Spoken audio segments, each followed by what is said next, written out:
नमस्कार दोस्तों, इस वीडियो में आपका हार्दिक स्वागत है। मैं हूं पत्रकार योगेंद्र योगी।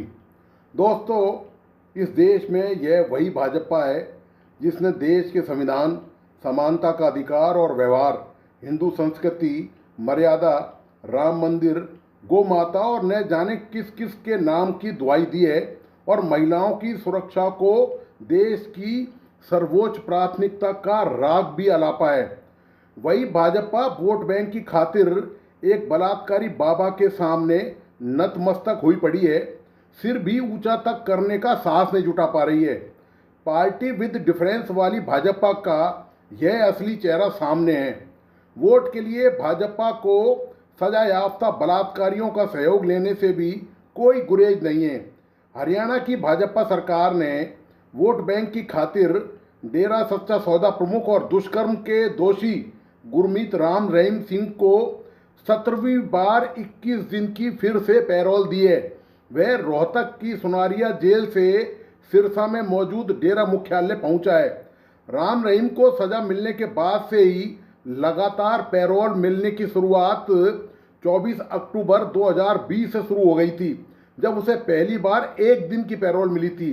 राम रहीम को डेरे की 2 साध्वियों के यौन शोषण मामले में पंचकुला की सीबीआई कोर्ट ने अगस्त 2017 में दोषी करार दिया था। उसे 10-10 साल की सजा सुनाई थी और साथ ही डेरा प्रमुख पर 30,20,000 रुपये का जुर्माना भी लगाया था। इसके अलावा साल 2019 में सीबीआई की एक स्पेशल कोर्ट ने एक पत्रकार की हत्या के मामले में राम रहीम के साथ 3 अन्य दोषियों कुलदीप सिंह, निर्मल सिंह और कृष्णलाल को उम्र कैद की सजा सुनाई थी। पत्रकार को उसके घर के बाहर मारा गया था। स्थानीय अखबार पूरा सच चलाने वाले छत्रपति नाम के एक गुमनाम पत्र प्रकाशित किया था, जिसमें सिरसा में डेरा मुख्यालय में महिला अनुयायियों के यौन शोषण का आरोप लगाया गया था। पंजाब और हरियाणा हाई कोर्ट ने उस पत्रकार की हत्या के आरोप से राम रहीम को बरी कर दिया। पत्रकार के बेटे अली दमन द्वारा डेरा सच्चा सौदा प्रमुख गुरमीत राम रहीम को बरी किए जाने के खिलाफ सुप्रीम कोर्ट में याचिका दायर की गई। इस पर सुप्रीम कोर्ट में सुनवाई हुई और नोटिस जारी किया गया। पहली सुनवाई के दौरान सुप्रीम कोर्ट ने राम रहीम को लेकर हरियाणा सरकार के उदार रवैये पर भी टिप्पणी की थी। राम रहीम की तरफ से पेश वकील ने चीफ जस्टिस सूर्यकांत की अध्यक्षता वाली बेंच के सामने यह कहा कि हरियाणा सरकार ने हाई कोर्ट के फैसले के खिलाफ कोई अपील दायर नहीं की है। इस पर चीफ जस्टिस सूर्यकांत ने कहा, हम जानते हैं कि शायद राज्य सरकार अपील में नहीं आएगी। कोर्ट की इस टिप्पणी को राम रहीम को बार बार पैरोल पर रिहा करने के राज्य सरकार के आदेशों की तरफ इशारा माना गया। हरियाणा में 2014 के विधानसभा चुनाव में डेरा ने खुले तौर पर भाजपा का समर्थन किया। उस साल अक्टूबर में सिरसा में पीएम नरेंद्र मोदी की आयोजित रैली में सिंह के हजारों समर्थकों ने भाग लिया। मतदान से पहले कैलाश विजयवर्गीय, जो उस समय हरियाणा के लिए भाजपा प्रभारी थे, ने 13 अक्टूबर 2014 को पार्टी के 40 उम्मीदवारों को राम रहीम के पास आशीर्वाद लेने के लिए भेजा था।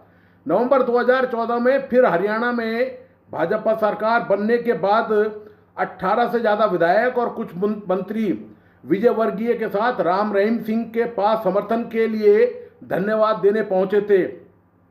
देश में यह संभवतः पहला मामला है कि बलात्कार जैसे मामले में दोषी तथा सख्त सजा काट रहे किसी शख्स को इतनी ज़्यादा बार और इतनी कम अवधि में पैरोल तदर्थ ही सही रिहाई मिल रही है, जबकि आम आदमी को हफ्तों की पैरोल पर बाहर आने की कवायद में महीनों और सालों लग जाते हैं और पैरोल की अवधि भी बहुत सीमित होती है।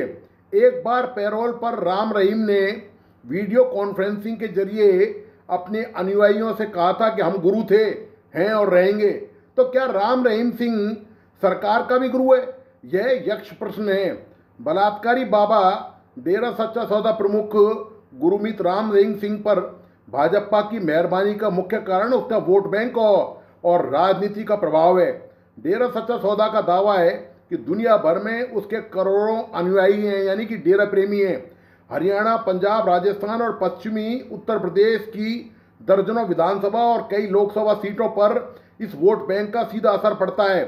पंजाब विधानसभा चुनाव, हरियाणा नगर निगम और विभिन्न उपचुनावों से ठीक पहले उसे बार बार जेल से बाहर आने की अनुमति दी गई। अब सवाल यही है, जो भाजपा धर्म, संस्कृति, कानून, संविधान, समानता, अधिकार और महिला सशक्तिकरण का दावा करते हुए नहीं थकती, क्या वोट बैंक के लिए उसने भी नैतिकता बेच खाई है? कांग्रेस सहित दूसरे दलों को कोसने वाली भाजपा और इन दलों में क्या कोई फर्क रह गया है? इसका निर्णय आप खुद कर लीजिए। तो दोस्तों, आपको आज का ये विश्लेषण कैसा लगा? प्लीज़ अपने लाइक एंड कमेंट के साथ बताइए। इस वीडियो को अपने दोस्तों और परिजनों को शेयर करना नहीं भूलें। मेरा तमाम दोस्तों से आग्रह है कि प्लीज़ इस YouTube चैनल को लाइक करें, सब्सक्राइब करें एवं बेल आइकन का बटन जरूर दबाइए। धन्यवाद, नमस्कार।